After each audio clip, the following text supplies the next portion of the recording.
Hello and welcome to episode 31 of Columbus Local.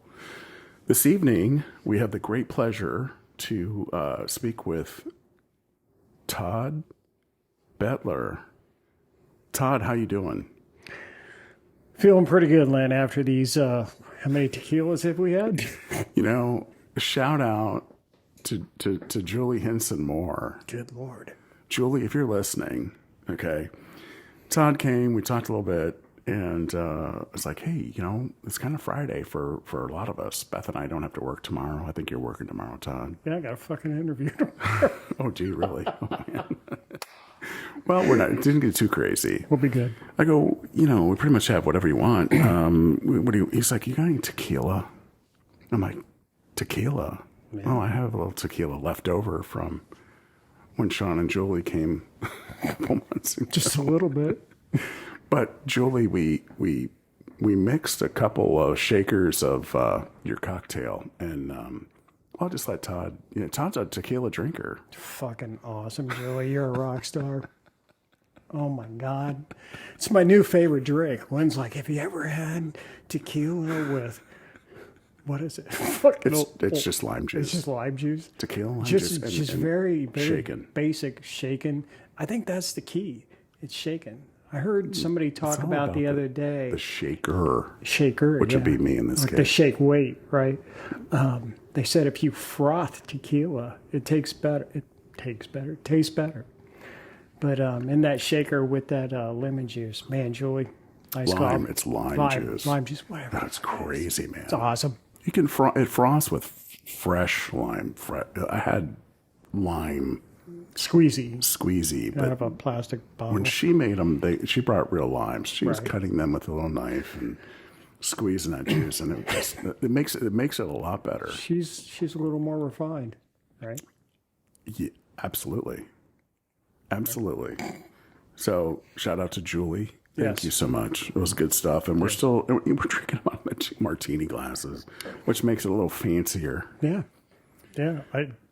I feel like I belong up here 13 floors up.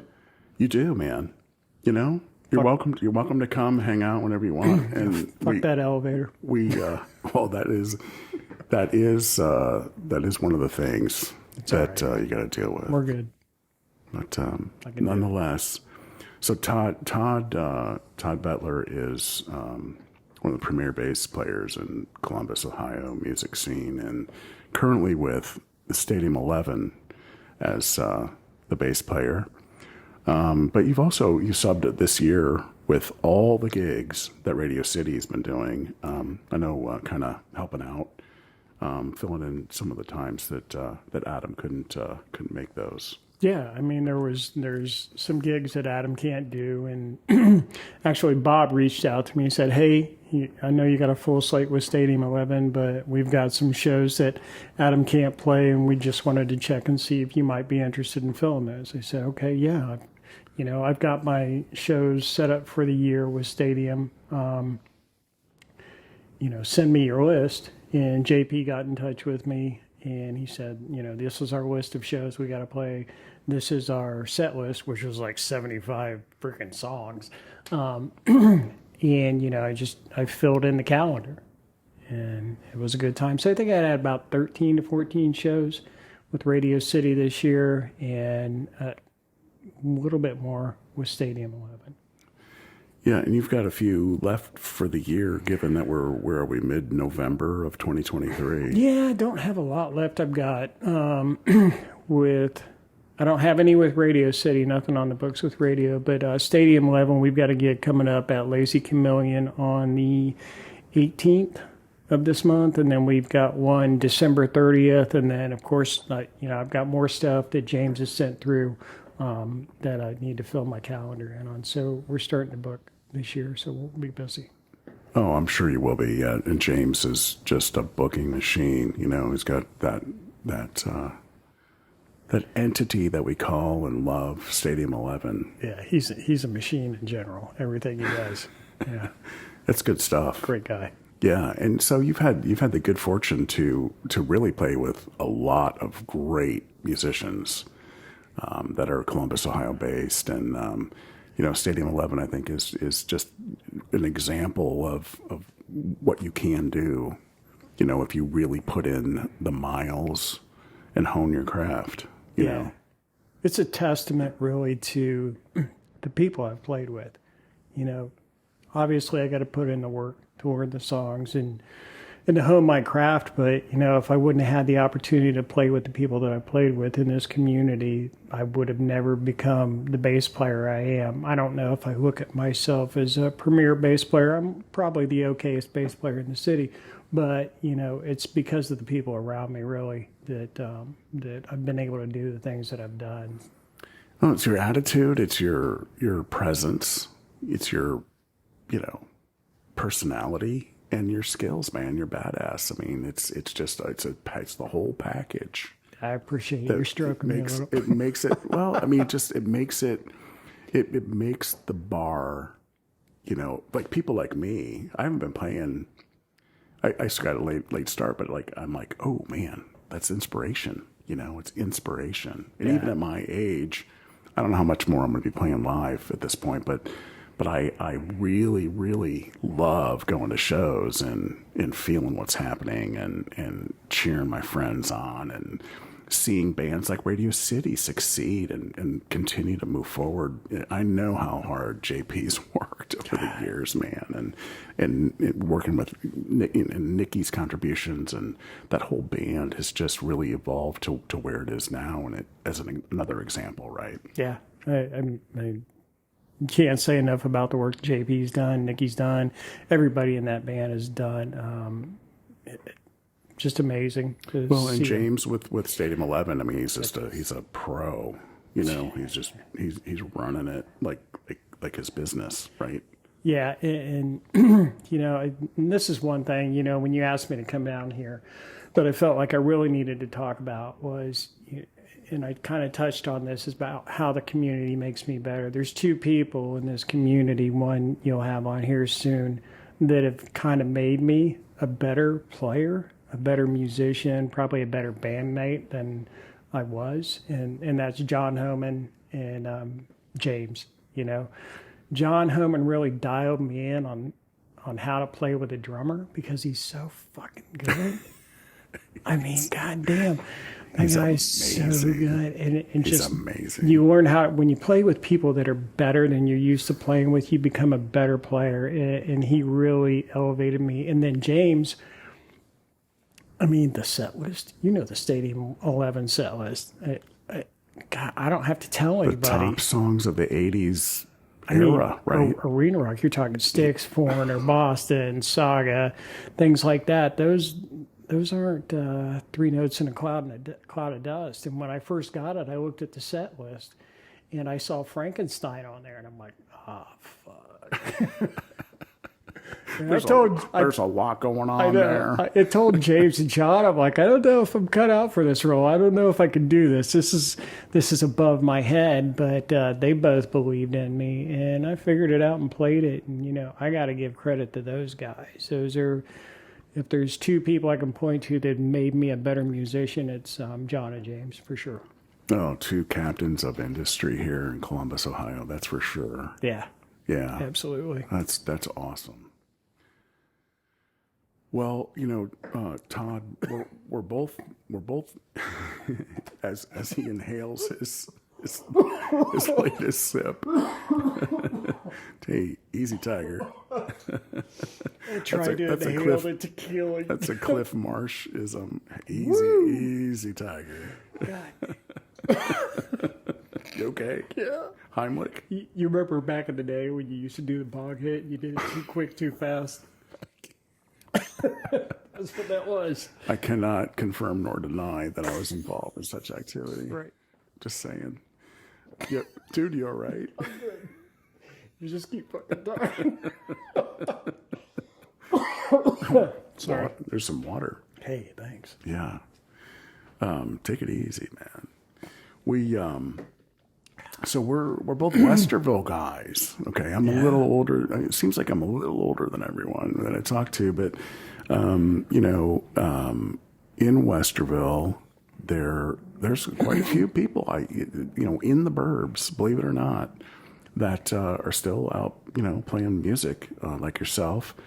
When did you get involved in music, and was bass your first choice? So interesting. I got into music probably about 14, but I was really exposed to it before then. My grandmother played piano at a Baptist church up in Akron. My dad dabbled in piano a little bit. So music was always a part of my life. When, we lived over off Morris Road, when we go to swimming lessons in the old pool out in Linden, of all places, we would listen to Motown on the way in my mom's car. But a bass was the first thing I touched. And it was really Steve Harris, seeing Iron Maiden. I mean, I was always listening to Kiss when I was growing up and things like that. But once I saw Iron Maiden and Steve Harris, I'm like, game over. Holy shit, man. Game over. And that's when, I said I wanted to play bass. All my other friends, we had a guy that wanted to sing. We had a guy that wanted to play guitar. Chad Pullins was in one of my very early bands. I remember practicing in our garage over on Bashaw Drive in Heber Ridge, and we were playing Judas Priest and stuff like that, but nobody was a bass player, and I loved Iron Maiden and Steve Harris. I'm like, well, I guess I'm a bass player. Do you remember, excuse me, I'm still recovering from the tequila. Do you remember there was a music store across from Yogi's Hoagies on State Street? Do you ever remember that? Yogi's Hoagies was just north of where the it's right there about Electric Avenue on State Street. Right Yeah. in that area. Yeah. There was a little house over there. It was a 2-story house that was a music store. And I missed out on that. Really? Yeah. I didn't get involved in playing music until I was like 36. Okay. It was late for me. Yeah, and that would have been gone by then. But I was that's hitting record stores, Yeah, yeah. like the Buckeye Mart and stuff like that in Westerville. But I wasn't, buying guitars and Yeah, amplifiers and whatnot. it was just a little house. A guy there named Dennis, I think was his name, and they sold guitars and gave lessons. I think I took like a month or two of bass lessons from him, and he was teaching me Johnny B. Good and stuff like that. I'm like, I don't want to fucking learn that. I want to learn Number of the Beast. Yeah, baby. It's like, well, Todd, you can't start there. Well, I'm out. So, that was the end of my formal instruction. 2 months at Westerville Music Store, whatever it was. So, yeah, there's a lot of us from Westerville. There's a lot of people. Yeah, I agree. It's really interesting. Bob Maines. Yeah. Chris Barton, just talked to. Yeah. Burlingame. Both of the Burlingame games. Yeah. They went to They're Westerville. Westerville guys, I believe. Yeah. A lot of good music. a lot of people. A lot of garage bands in Westerville. I remember going and hearing. God, they were everywhere though, right? Yeah, I don't think Columbus is like a lot of cities though. There's something about, and even my son, who's 28 now, my youngest son, he grew up in New Albany, and some of his friends, are actually in Nashville now, Right. just pounding away. There's something about, and maybe it is everywhere. I don't know, but like I talked to my relatives in Pittsburgh and in the South, and like there's no one doing local music in some of those areas. There might be, but it's different. It's not as diverse as Columbus has blues and funk and rock, obviously. Yeah. We have the whole college Lots of community that various. was different. Maybe that's a differentiating factor. Yeah. Could be. And COVID, I mean, if you talk about the music communities now, COVID fucked everything up. And it seems It like... messed with a lot. Yeah, right. It messed with my body. Yeah, not just the music scene, but I think our resilience in the face of that, once bars started letting bands come back or having bands come back and play, our music scene's gotten stronger, I think, than it ever was before. It definitely has. I agree with that. And especially now with the coming out of all COVID for like 2 years now, definitely a big resurgence of activity and momentum across the board. A lot of great bands. When you have to choose, I mean, every weekend it's like, who do I go see? Because there's so many good bands playing everywhere. Agreed. Before COVID, it was like, there's a band playing here, a band playing there. But afterwards, it's like, man, we've got this opportunity now. We don't know what's coming down the road. Right. Let's get it now. So, and everybody's playing. Everybody wants to go see everybody. Yeah, for sure. So in Westerville, did you ever run into like Bob Maines back in the day? Like, you guys were really close, like maybe 5 blocks away from each other. Yeah, I didn't. I went to school. His brother Ricky was in my grade, and Ricky was a pretty good wrestler at that time, and I was kind of the I don't know. I was that kid that hung out in the grit pit. Right. Were you really, dude? Yeah. You're a jock. What are you talking about? No, dude, not back then. I was not. I played soccer that first year, and then after that, I found rock and roll. Took a left turn. Took a left turn at Albuquerque. Whichever way you want to go. But we would meet out in the grit pit, and we had open lunch. We could go anywhere, so it wasn't odd for us to walk over to, what was that grocery store over there on the corner? Lawson's? No, not that one. Oh. I'm talking about on Schrock and State. There's a city barbecue there now. It might have been a Big Bear. Might have been a Big Bear. Oh, there you go. Could be. There was a Big Bear over there. Yeah, there was a Big Bear. There was a J.C. Penney outlet mall over there. But, I mean, we would leave school, go roll one up on the way to McDonald's and eat, and then come back for Spanish. Who was your Spanish teacher, Todd? Goddamn. Was it Vetter? No, it was Guillermo. Oh. He was tough. I was high. He was tough, though. I love Mrs. Vetter, but I also I had Lenfest. I don't know if she was still there when you were. I don't know. That's cool. Yeah, Guillermo. So anyway, where did music take you then out of those roots? Oh man, that's a good question. I know right about the end of high school, it was probably junior year. People, the military came knocking on my door and, hey, go take the ASVAB and all that stuff. And so I went and took that test, and Navy guy came over because that would have been my interest at the time. And he said, yeah, what do you want to do? Blah, blah, blah. We talked about it. And I said, well, I want to play music. And he said, well, you can play music. Navy's got a band. I said, do I have to cut my hair? And he said, well, yeah, you're going into the military. I said, deal breaker. So. You didn't sign the paper? Didn't sign the papers there. I was like, no. Yeah.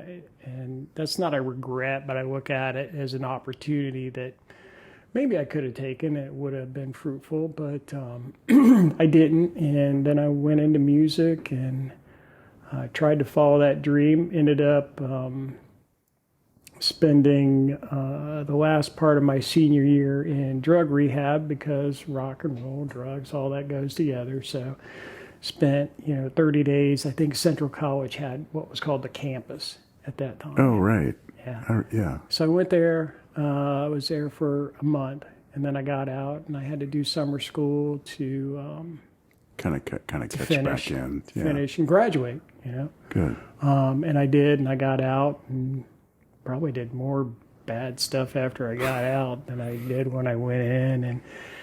And it was just kind of a lost period, after that. And it was just disband that band. I think I moved out to Reynoldsburg for a while, was in a band out there, and just kind of bouncing off stuff for a while until I got into petty theft, You were in petty theft? Yeah. That was... I don't know what version you want to call it, version 2. The original version was Chris, Dave Cawthorn, Keith Cosson, Scott Epley, and TJ Fuller. And then TJ and Scott and Dave all left, and me, Chad Pullins, and a guy named Rick Sitgreaves out of Indiana were kind of version 2 of that. And we toured around the country for a couple of years. Did some crazy crap. I'm sure you did. It was fun. You want to share any of that, or you have other stories down the road here? Man, we're already going down there, right? I mean, I think, shit, dude. It was a good time. Yeah, yeah. You were young. You had nothing but rock and roll. Well, and I really didn't have anything. And the road, right? Yeah, rock and roll on the road. We had a 28-foot box truck.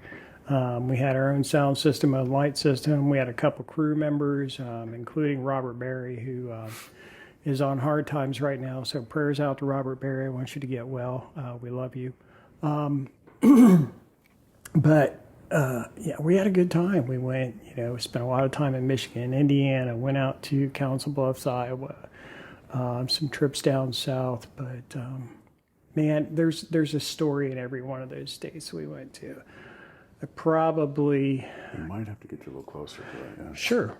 Yeah, we got your signal a little higher. Okay. There's a couple stories, but I think probably the downfall of that band was the funniest story. And we were in Ottawa, Illinois, and this band was known for, like every 80s band. Hard partying, man. Hard partying all the time. And along with that came a lot of fights. Not with people in the bar, but the band. The band liked to fight each other a lot.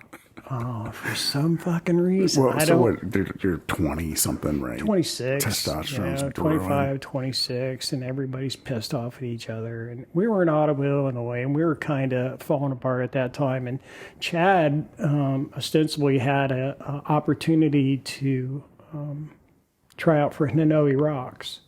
And our sound man, JoJo Fastrich, him and Chad were talking about doing all that. We all got wasted one night and fucked up. We got in a big fight in this person's house that invited us over for a party after a show. We had already destroyed the bar. We went to their house, destroyed that house. I went to hit Chad. Chad ducked. I hit JoJo in the nose. I think his nose was broke, and then Chris tackled me from behind, and it blew out my knee. That was the end of that band. I remember we had to go to the bar the next day, and the bar owner sat us down, and he goes, obviously, you guys know you're here for one thing.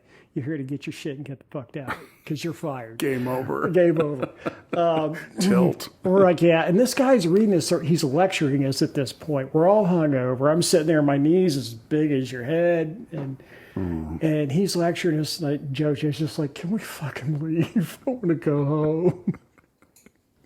So kind of how'd you guys get home? Do you remember? I mean, we had, Separate. Of course, we still had our box truck. No, fuck no. We had to ride together. So we just beat the shit out of each other.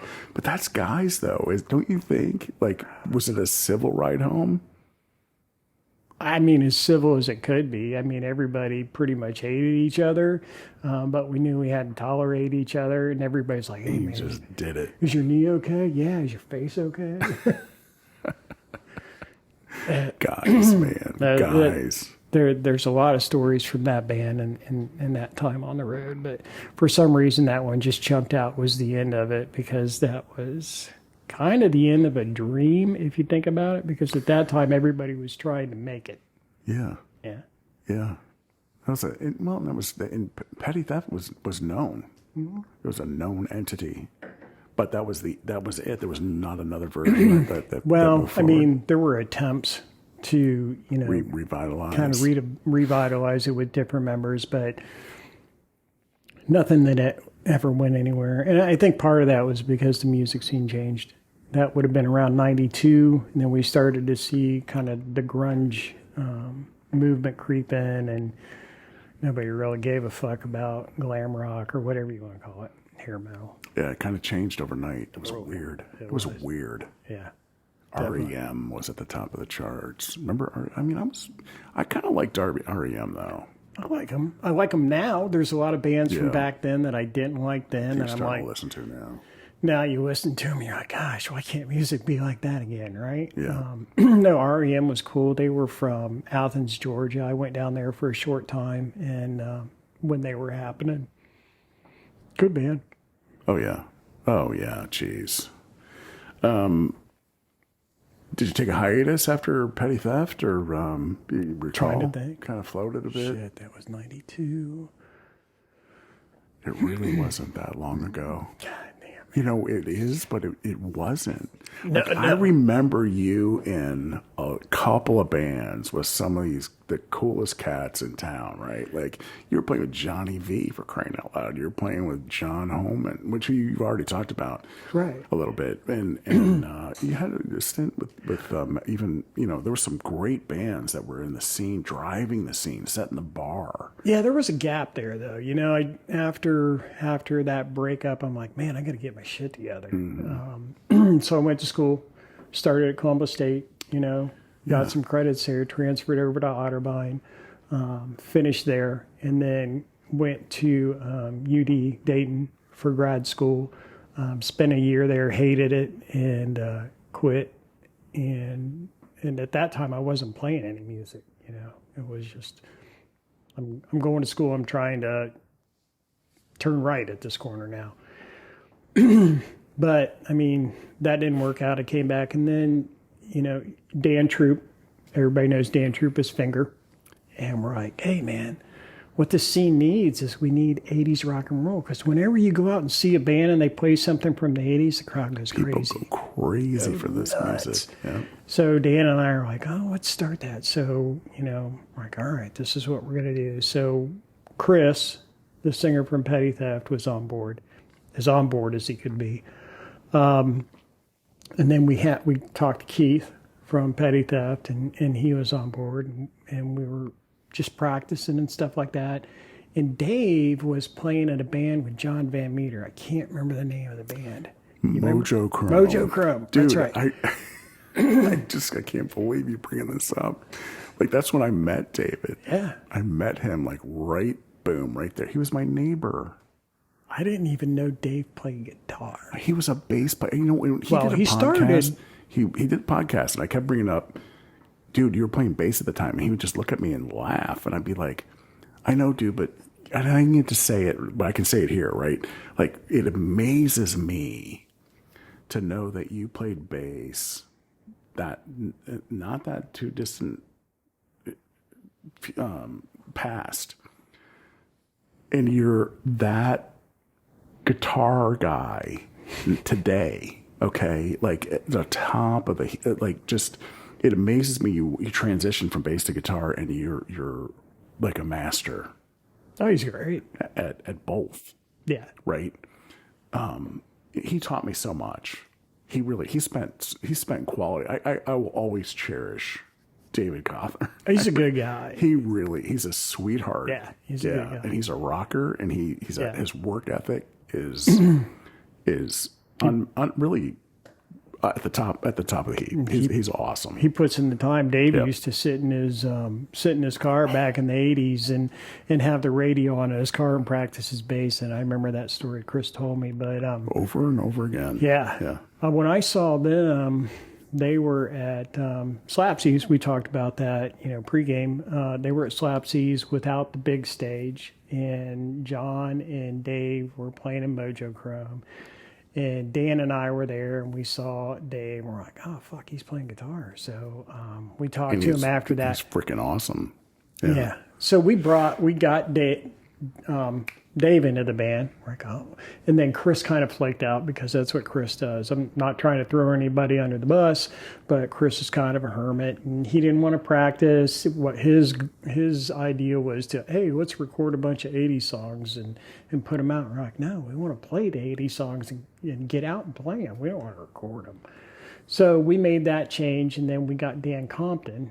If you know Dan, he was in a band, Direct Energy, and of course, Dirty Side Down. That was the Dirty Side Down. Dan, man. Yeah, great dude. Yeah, he is a great dude. Significant changes in his life, all for the better. Just an awesome person, a great singer, and that was a good time. You know, Dirty Side Down had a pretty good run. Oh my God, yeah, 10 plus years, right? At least. It was around there. I mean, after I was out of the band, they went on for a few more years. after that. And then after I left that's when John Van Meter and I and John Homan started Blue Cuda, which Oh my God, that's a whole nother run, man. we always laugh You guys about own Blue this Cuda. town, rock and roll. It's awesome, man. We say that's a band that would never die, because we kept, changing after Singers. Snotty. We kept changing Yeah. lineups, singers, and it was just we're like, we got to take this band out to the track and put a bullet in its head, but never did. It just kept going on and on and on and on, and that was fun, man. That was a fun time, that band. Yeah, and I think you guys raised the bar. You set the bar. You kept the bar high. You played hard, but you guys were all badass. Our first practice, you would have liked to have seen. It was at a pizza place out in Marysville called Tony's, I think. And it was our first time trying out, like John needs to try out for a band, right? He's like, I'm going to try out John Homan. No, motherfucker, you're going to invite him into the band. But it was funny because it was me, Snotty, and John Van Meter. John Homan showed up, and it was just a little pizza place, so he couldn't bring his whole kit. If John brings his whole kit, it's going to blow the roof off the place. So I can't remember what he brought, but I think he used Like a little Charlie Watt. I can't see him behind a Charlie Watt. I think, God, I can't even remember what he brought, but I mean, he used a drum case as his snare drum. I think he had a bass. That drum case is a snare drum. It maybe one a top tom hat. and a cymbal. And we went in there and put on a show for a fucking hour, dude. People were like, what is going on? Who is this? And from that point forward, it was just inertia took over. But it was funny that John came in and used things other than drums to practice with a band for the first time. And we did that later.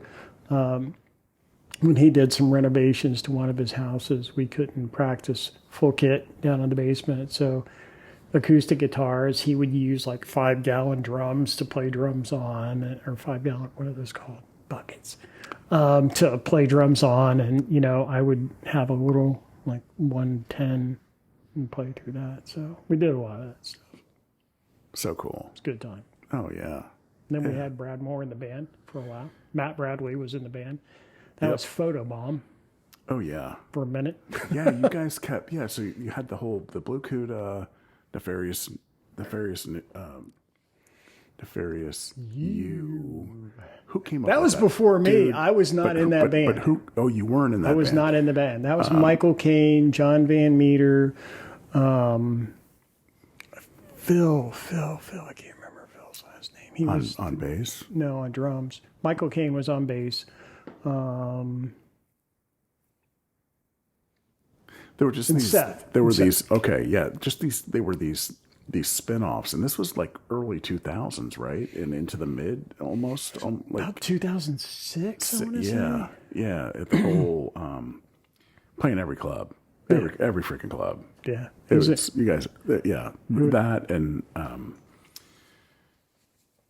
Blue Cuda we talked about, but where are we now in that whole mix of bands? Oh fuck. We are, Dirty Side Down. I mean, just Down, everything, Blue Cuda. just exploding with around all that. Yeah, and then Cuda kind of lived out its life, and we went through. I think about all the singers we could go So through. many front guys Right. that you can, And I think inspire. everybody just got tired, and V and Homie and me decided, let's just work on recording some stuff. We got together with Dave Scheidemann, did a CD that's on Spotify and iTunes under the name Black Rose Bloom. It's about 13 songs. Quality stuff, man. I love it. We spent a lot of time, probably more time than we needed to. Well, let's put a link in your episode, Todd, Yeah. to that and whatever else you want to put out there. Yeah. We covered a Firefall song, got the rights to put that on Spotify. Shit, what was that? Strange Way. How do you get rights to do a cover like that? You can ask John Homan next week because he's the one that did all that. So you very just cool. go down that road. Yeah, we started playing it. It's a song that we wanted to do and we wanted to record. we wanted to release, and that was with Cliff Stanton singing. And John knows that world probably better than anybody that I know knows that world, and he was able to get those rights, and we recorded it and released it, and that's out there, Spotify, iTunes, YouTube. That's really cool. All that stuff's out We'll there. listen to that when we're wrap up some of the copy and the pictures. There's like 5 pictures of you online. 5? You're one of them. You're one of the most famous yet not non-visible like a fucking rock Yeti stars out there, dude. Like who is this Todd? Like, that's good, man. The gray man is good.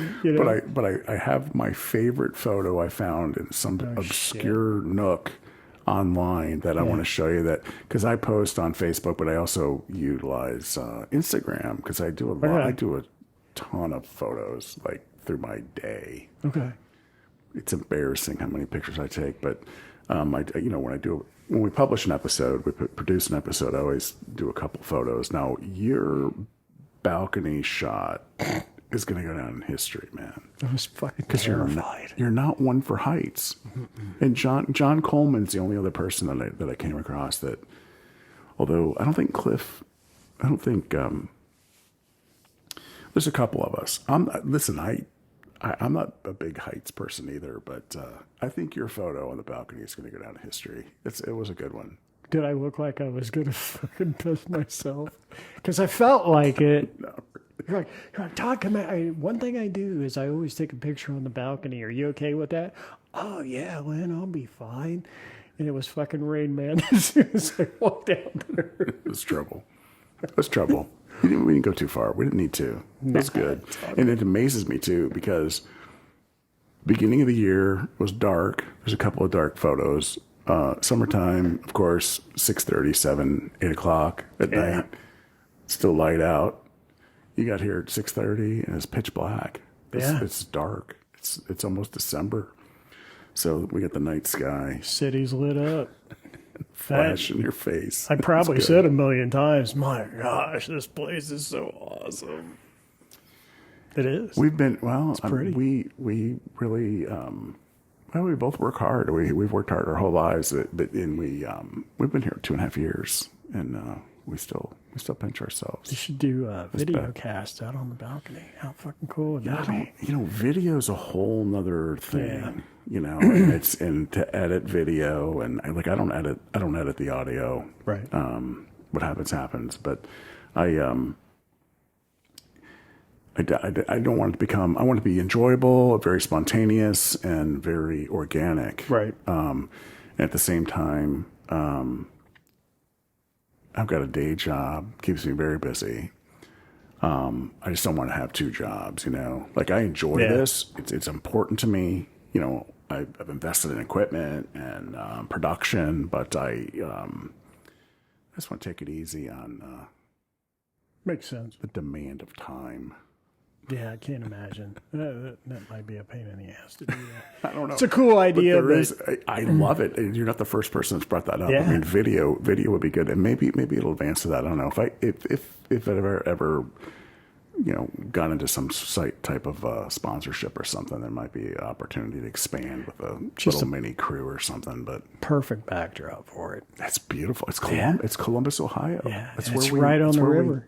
It's where we live. Yeah. It's where we, it's where we all play. It's the community. Yeah. Yeah, for sure. So from there, so you did the recording, and we want to hear that. But, I think you lived some life, but then was Stadium 11 next for you, or was there something else that came up? No, it really was. I mean, we, like I said, Blue Cuda kind of took the wheels off and did more studio stuff. And then after a while, everybody started doing their own thing. Van Meter did more of the Lost Boys stuff with Brad and Mike. Have you yet to see those guys? I haven't got to see them, and I feel like such a dick. I do too. I mean, I love those guys. I love them to death, it's so hard for me to get out sometimes. I want to spend so much time with my daughter. And sometimes it hard. It doesn't fit, what I'm looking at. And they seem to play out, well, at least they did seem to play out at the lake a lot. But that was over the summer, and I was playing a lot. But I really need to go out and see them. I know those guys are great. You know, they've been around, God, forever. Oh, yeah. Yeah. They're all awesome. Brad, love him. Oh, yeah, Brad's loved across this whole land. Just a good guy. He's awesome. But I'm trying to get back on track here. As far as getting into Stadium 11, and that was just, we all kind of went our disparate ways and started doing our own things. Of course, John worked with Clubber, and then, you know, James contacted John, contacted me and said, hey, you want to come over? I'm looking to replace these positions, drum and bass. So we went over, did a practice, and Homan actually played, I think, 1 or 2 shows with Stadium 11. But then after the, excuse me, after the Breakfast Club thing, and Clubber started to get, you know, deservedly so, a pretty big following, you know, John was like, man, I just can't do both. Right. And he's right, you know, and he made the right decision for him at that time. And, you know, he went with Clubber, and I think that was right for him. I mean, look at him, you know, they're blowing shit up. Oh, yeah. We're going to go see him tomorrow night. Yeah. It's going to be a small club, man. It's a beautiful club. It's one of my favorite venues because it's so intimate. Been there. Yeah. It's, you know, it's going to be interesting to see how that gets pulled off, because I think they're going to pack that place. Oh, yeah, they'll pack it. Beth and I are going to show up about 4:00 to make sure we get a table. Yeah, like it's going to be loud. Near Seth. It's going to be loud. You love that band, man. It's fun. Yeah. But, yeah, no, and Stadium 11's got a couple shows too, and I think at Lazy, we're definitely, that's on our list, you know, going into the new year already. Yeah. It's good stuff, man. We've got a lot of things that we're talking about. I've talked, and I don't want to let the cat out of the bag. It's not my place really to do it. But, you know, we've got a lot of things we're talking about in the show. We want to kind of present where we want to go. We play a lot of stuff. Does it make sense to play a lot of stuff, or does it make sense to focus in on a couple different bands? You know, so there's a lot of stuff we're talking about. I'll tell you, and James is a guy you need to get in here too, man, if you can. James and I have been texting, but you know, I didn't have his number until recently, his actual phone number. Right. But we were messaging on Facebook or Messenger, and he got hacked, and I was talking to somebody else. It wasn't him. Shit. So I mentioned that to him. I think it was at Clubber Lang at Lazy. Okay, yeah, he was a few weeks ago, and I'm like, dude, I don't think I'm talking to you. And he's like, here, man, here's my number. So we just got to nail down a date. Yeah, probably he's a busy guy. Oh, dude, he's an entrepreneur, and he's running a company, and he's got Stadium 11 at the helm. So he's got a lot going on. Yeah, that guy's flying like every day, everywhere. Oh, but his story, I think, in music is going to be fun to kind of let him fly on. Yeah, absolutely. Todd, you know, you've done a lot, and you've contributed so much. But what have you seen change in regard to the nature of not just the music, but the interaction of bandmates from when you started in the 80s and 90s to today? Huge change. You know, you were there at the Alrosa in the 80s and the 90s when, you know, the big bands would stand at the back of the bar with their arms crossed and watch the new bands and, you know, pick out why they sucked and why, you know, there's no reason they should be playing this bar, that bar, and the other thing. And it was very adversarial back in that time. Well, we've all grown the fuck up, right? And we're more of a community now. And everybody supports everybody instead of trying to find reasons to put themselves ahead of everybody. And I think that's huge for this scene. I think that makes this scene stronger. I think that makes this scene more resilient. And I think if you're in this scene and you're a young kid, one thing you need to understand is that the only way you're going to get anywhere, especially now, because you can't do it like you did back then now. Music isn't that tapestry of everybody's lives. So now it's even more important to be a community and support each other, and fuck all that standing in the back of the bar with your arms crossed saying, oh, these guys suck. Look, they're not going to do anything. So I think that's what's changed. We're more of a community now, and we're not just separate tribes or gangs, whatever name we want. You know, it's so obvious when you go to a show. You go to Lazy Chameleon, or you go to Fenders. Yeah. Both owned by Jerome France, a wonderful, wonderful guy, and doing a lot for the community you just described. And he's such a supportive guy because he'll have the top bands, but then he'll also reach to some of the bands that are just coming up, younger or less experienced, and he'll bring them through, and he'll give you feedback. Yeah, and it's always, again, if you're of the mindset that you just described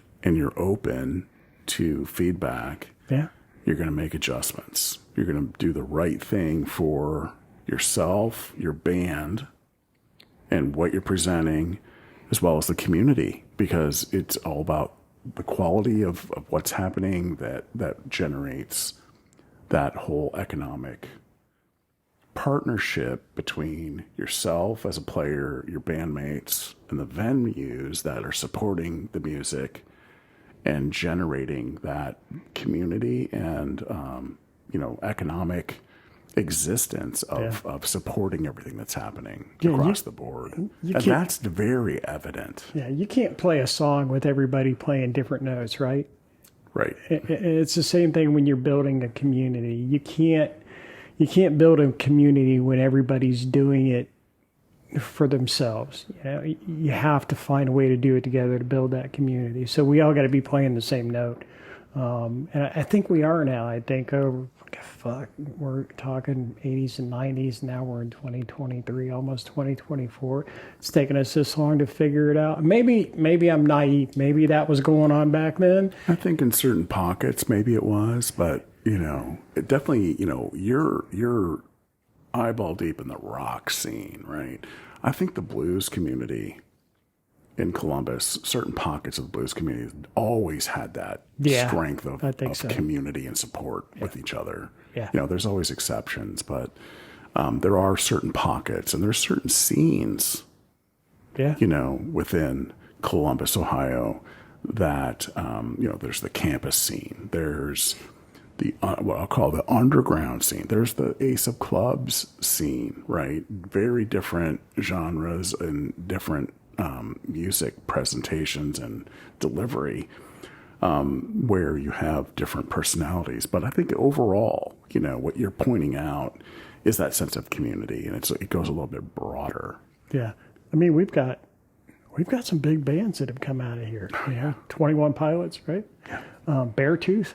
Yeah. And those two bands couldn't be more different, right? You got one that's just heavy slamming, and one's just more of an, I don't know what you call 21 Pilots. They're fucking amazing is what they are. But Lovesick Radio. Lovesick Radio. I mean, you got so many different types of bands. This community's so broad, so deep, and I think when everybody supports everybody, that just gives everybody a better foundation to springboard off. It's tough in the music world now. You don't sell albums anymore. Mm-mm. Nobody stands outside in front of Buzzard's Nest to wait to buy that album, smell those liner notes, and lay down, flip out a double album and read, who produced it, who engineered it. Nobody gives a fuck about that now, man. It's so much harder. It is. And it's interesting to me that a lot of what you're hearing isn't even instrumentation in a lot of cases in mainstream pop music. It's all vocoded, Cubase, Pro Tool, computer based, rhythms and it's, there's, if that's what's getting the girls on the dance floor to dance, that's one thing. But man, seeing some badass dudes rocking it out. Or dudettes. We got some badass dudettes in this. The women of Columbus. Okay. I'm in love with one of them. Yes, you are. Okay. And Beth is awesome. And her diversity in a lot of things. including music. Really, it's an example of what's going on. But yeah, there's the women of Columbus, rock and roll, not even just rock and roll. There's a group of them that are highly supportive of what you've described and what's supporting the community. Oh, and they're killing it. Perfect example of what you're talking about. They're killing it, man. They're killing it. And they go out and they see bands. They come out and see a band that I play in. And they go out and they spend time together. Yeah. I think Nikki put a group together of, the girls in Columbus. Beth's a part of that. Yeah, and they go out and they have a good time. They support each other. They go out and they support the bands. So they rock out. And I don't think we had that in the 80s. Did we have no. that female contingent back in the 80s? I think Spit and Image in the early 80s. Joy Ivory. Julie, yeah. Julie Neal. I mean, I can't not say Julie Neal's name. Right. She's awesome, right? Right. So, I mean, God damn, I don't know if we had that big of a contention. I don't know. Not big, but there were a few. I just thought about myself, back in the 80s and 90s. I mean, as a lot of us did. It's another thing that's changed. Yeah, you grow. Look at you today, Todd. Yeah. I'm sitting here drinking tequila on a Thursday. No, man, we all grow up, and this community's grown up, and for the better. It's awesome. Love everybody in it. Absolutely. Well, hey, I think that is going to wrap up episode 31. All right. Todd Bettler, it's been a pleasure, man. I really appreciate you making the time. I wouldn't miss it, man. Thanks, thanks for having me down. I mean, it's I don't look at myself as a premier bass player. I already said that once. I look at myself more as a team player. And I screw up sometimes, but man, just getting the invite to come down here and to talk about this community is huge, because there's so many other people out there that you could say, hey, come down here and talk to me. Just having that, when I got that communication, I was like, fuck. Yeah. Oh yeah. Yeah. Well, I was pleased that you would consider it. And there's so many others that I've reached to that I don't have scheduled yet, but I'm kind of booked through the end of February right now, next year. And then there's going to be so much more. And as long as people want to do it, and there's still listener base that is just growing pretty significantly. I mean, I'm pretty happy with what's happened on, just 10 months of existence, really. Keep this thing rolling, because it only draws attention to Columbus, Ohio music, or Columbus based, right? Because some of us pop out and go elsewhere, and on to the next stage. But kind of an incubator here, and I think it'll draw more attention, and it'll just offer people. It's a human interest to understand your background or anyone's background for that matter, and it's kind of a personal journey that's explained. That's really, because it's very personal for you. Yeah. On everything that's occurred, and you talked about a lot. And shared a lot. I think it builds cool. It builds the community, strengthens the community. I think if everybody can hear what other people have to say in the community that don't necessarily talk to each other on a regular basis, I think people are like, oh shit, man, I didn't know that about that person. He's cool. Yeah. That's cool. Yeah, they're not going to say that about me, but I mean, I don't care. But I mean, when you hear people talk about their story, it builds community. It's one thing. I don't think it's. I hate to use this analogy. This is going to suck. It's kind of like AA, right? I mean, think about it. You got people telling their story that offers support to that community that all has a similar story. God, I hate using that. Well, it might be a facet of that, but I'm not saying we're all drunks. No, we're not, and we're not. But I think your point is we all have that thread of DNA. Yeah, we got bit early in many cases. Right. In some cases, it was a little bit like in my case, it was when I had time in my life to Do it. to quench that thirst back when I was in second grade, playing the trumpet. I'm like, oh, I want to play guitar. You played trumpet? And I did back in second grade, man. Second to fourth grade trumpet. Wow. But when I play guitar, I hear the horn line, So I go back to second grade and just, tap in. I played cornet. Don't tell anybody. I had cornet. I say trumpet because no one knows what a cornet is, but I was the only cornet in the trumpet line. I played cornet for about 2 weeks. You were done? I was done. I had 2 years of that, man. It was fun, though. It was good education. Hey, you got to try everything, right? Well, pretty much everything. Pretty much everything. All right. Todd Bettler, thank you, man. Thanks, Lynn. Episode 31 of Columbus Local Podcast. Thank you for listening. We're out. Have a good night.